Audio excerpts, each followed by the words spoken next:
Green chicken dynamite. হ্যাঁ, একদমই ঠিক শুনেছেন, green chicken dynamite, a perfect flavour bomb. আপনারা তো চিকেনের অনেক ধরনের স্টার্টার আইটেম খেয়েছেন বা স্ন্যাক্স খেয়েছেন, কিন্তু আমি হলপ করে বলতে পারি এমন গ্রিন চিকেন ডায়নামাইট আপনারা এর আগে কখনো খাননি বা এরকম ভিডিও ইন্টারনেটে কোথাও দেখেননি। So this is the first time on internet green chicken dynamite. আজকে আপনাদের সাথে আমি এই রেসিপিটাই শেয়ার করব, যেটা আপনি এবং আপনার পরিবারের সবার মন কেড়ে নেবে, এটা আমি কথা দিলাম। তো কিছুই না, এই গ্রিন চিকেন ডায়নামাইট বানানোর জন্য প্রথমে আমরা গোটা গরম মশলা আর গোটা গোলমরিচ ভালো করে শিলের মধ্যে বেটে নেব। এটা আমি শুকনো খোলায় ভাজলাম না, তার কারণ যেহেতু এটা ম্যারিনেশনে ব্যবহার করব আর চিকেনটা ফ্রাই করব, তাই জন্য শুকনো খোলায় ভাজলাম না।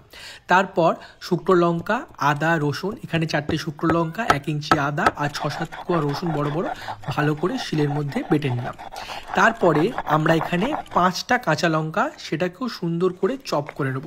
কাঁচা লঙ্কাগুলো চপ করবেন, যদি চপ করতে অসুবিধা হয় শিলে বা মিক্সিতেও বেটে নিতে পারেন, তাতেও কোনো অসুবিধা নেই। আর একটা গোটা লেবু, পাতি লেবু, সেটাকেও ব্যবহার করব। এরপর একটা পাত্রে আমরা চিকেনগুলোকে দিয়ে দেবো। এখানে আমি বোনলেস চিকেন, বুকের দিকের মাংস ব্যবহার করেছি আর বাইট সাইজে কেটে নিয়েছি, বেশি বড় না ছোট না। তারপর সেটাকে নুন, গোলমরিচ আর যে গরম মশলা গুঁড়ো সেটা, লেবুর রস, আদা রসুন শুকনো লঙ্কা বাটা, কাঁচা লঙ্কা আর ম্যারিনেশনটা একটু ডিফারেন্ট করতে সামান্য পরিমাণে সয়া সস আর এখানে রেড চিলি সস ব্যবহার করেছি, আর এখানে একটা ডিম আর সামান্য পরিমাণে সাদা তেল দিয়ে ভালো করে চিকেনটাকে মাখিয়ে রাখবো। চিকেনটাকে মিনিমাম 2 ঘন্টার জন্য মাখিয়ে রাখবেন, তাহলে কিন্তু চিকেনটা জুসি হবে, না হলে ভিতরটা কিন্তু ময়েস্ট হবে না। মশলার যে ফ্লেভারগুলো সেগুলো ভেতর অবধি যাবে না, মশলা ভেতরে অবধি যায় না, মশলার ফ্লেভারগুলো ভেতর অবধি যায়। তো চিকেনটা 2 ঘন্টা ম্যারিনেট হচ্ছে, ততক্ষণে আমরা যে গ্রিন হবে ডায়নামাইটটা, তার জন্য একটা পেস্ট বানিয়ে নেবো। এখানে কাঁচা লঙ্কা 4টে, একটু বেশি পরিমাণে ধনেপাতা, সামান্য ধনেপাতার যে হাফ পরিমাণে নিচ্ছি পুদিনা পাতা, আর 1 ইঞ্চি আদা আর 4টে রসুন ভালো করে বেটে নিচ্ছি, একটা গ্রিন পেস্ট বানিয়ে নিচ্ছি। তারপর একটা বাটিতে মেয়োনিজ দিচ্ছি, এখানে বেশি পরিমাণে মেয়োনিজ দেবেন, আর যে গ্রিন পেস্টটা বানিয়েছিলাম সেটা দিয়ে ভালো করে মাখিয়ে নেবেন। এখানে যদি কেউ মেয়োনিজ ব্যবহার করতে না চান তাহলে দই ব্যবহার করতে পারেন, সামান্য তার মধ্যে লেবু দেবেন, তাহলে টেস্টটা ভালো হয়। আর এই গ্রিন কালারটাকে রিটেট করার জন্য পেস্টটা যদি আপনি যখন মিক্সিতে ব্যবহার করবেন তখন অল্প একটু বরফ দিয়ে দেবেন। তখন 2 ঘন্টা পরে যখন চিকেনটা ভাজবো তখন সামান্য পরিমাণে ময়দা দিয়ে দেবেন। ময়দা কিন্তু কখনো আগে দেবেন না, যখন ভাজার সময় 5 মিনিট আগে ময়দাটা দিয়ে মাখিয়ে নেবেন। তারপর কড়াই গরম হলে তাতে সাদা তেল দেবেন। সাদা তেল দেওয়ার পর যখন তেল গরম হয়ে যাবে, মিডিয়াম টু লো হিটে একে একে চিকেনগুলোকে ছেড়ে দেবেন। সব সময় মাথায় রাখবেন যে মিডিয়াম টু লো হিটে যখন ফ্রাই করবেন কোনো জিনিস, তখন যেন এটা হয়।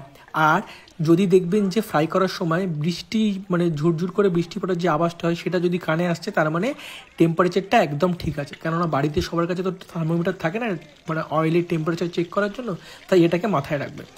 এপিট ওপিট করে 4-5 মিনিট খুব ভালোভাবে মিডিয়াম টু লো হিটে চিকেনগুলোকে ফ্রাই করবেন, যাতে ভিতরটা চিকেনটা একদম পারফেক্টলি ডান হয় আর বাইরের কালারটাও চলে আসে আর বাইরেটাও ক্রাঞ্চি হয়।